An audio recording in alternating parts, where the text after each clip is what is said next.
What's up, everybody? My name is Joe Brown, and this is Heresy Financial. It's no surprise that over the last couple of months, we've seen some of the biggest surprises, biggest records broken in inflation in decades, getting us to the point where inflation expectations are reaching new highs that they haven't seen in over a decade. In light of this, what looks like might happen over the next couple of months is we might see a period of time where inflation might start to fall, allowing mainstream media and the Federal Reserve to run victory laps, claiming, hey, it was transitory, we're experiencing deflation now. And so what I want to do in this video is talk to you about what they're actually going to be saying if we do experience a slowdown in inflation, what it actually means, because just like transitory, disinflation is not all that it seems.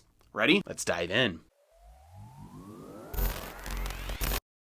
I've explained in a couple of videos now already what transitory means. Transitory, when they're saying, hey, inflation is going to be transitory, or we're confident inflation is transitory, they're referring to the rate of change, not to the absolute level of prices. Meaning, if there's no inflation, prices are steady, and then prices, let's say, they double, and then there's no inflation after that. And the price level is permanently higher. Everything just after that point, it doubles once and then never changes again. They can still say that that inflation was transitory because inflation refers to the rate of change, not the absolute level of prices. Similarly, right now we're experiencing a spike in inflation, and they're saying this is going to be transitory.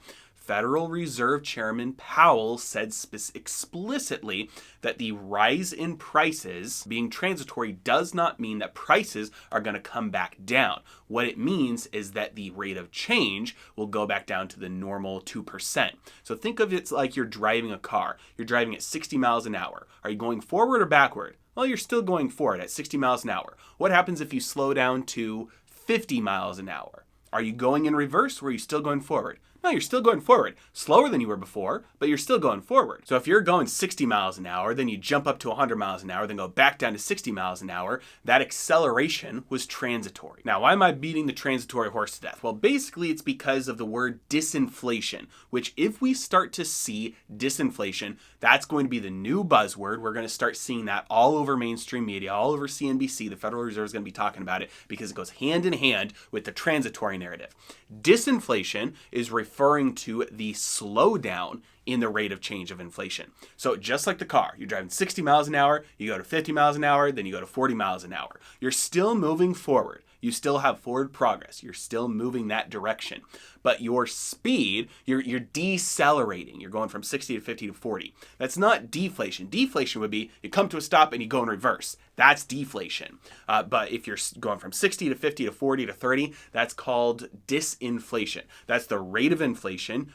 Right now, let's say it's 5%, going to 4%, going to 3%, going to 2%. That is called disinflation. So, if the Federal Reserve is anticipating that inflation is transitory, that means they expect this rise in prices to happen, and then the rate of change in prices starts to slow down. Instead of increasing at 5%, maybe they're only increasing at 4%, or maybe they're only increasing at 3%. Prices are still increasing, but they're just increasing at a slower pace than they were previously. That's disinflation. And it's the other side of the coin if it's hand in hand with the transitory narrative. So what we're going to likely see, especially if you take these inflation expectations as a contrarian indicator, if we've now seen a bunch of inflation and the inflation expectations are extremely high, they're at a 13-year high today. If we take that as a contrarian indicator, then it's likely, especially given the year-over-year changes for April, May, June, those are going to be the largest year-over-year changes because that's when we were at the bottom in 2020.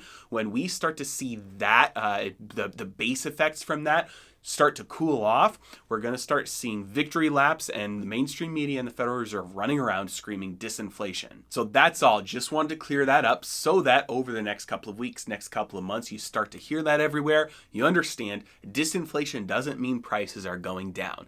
Disinflation means prices are still going up. They're just going up a little bit slower than they were a couple months ago. As always, thank you so much for watching. Have a great day.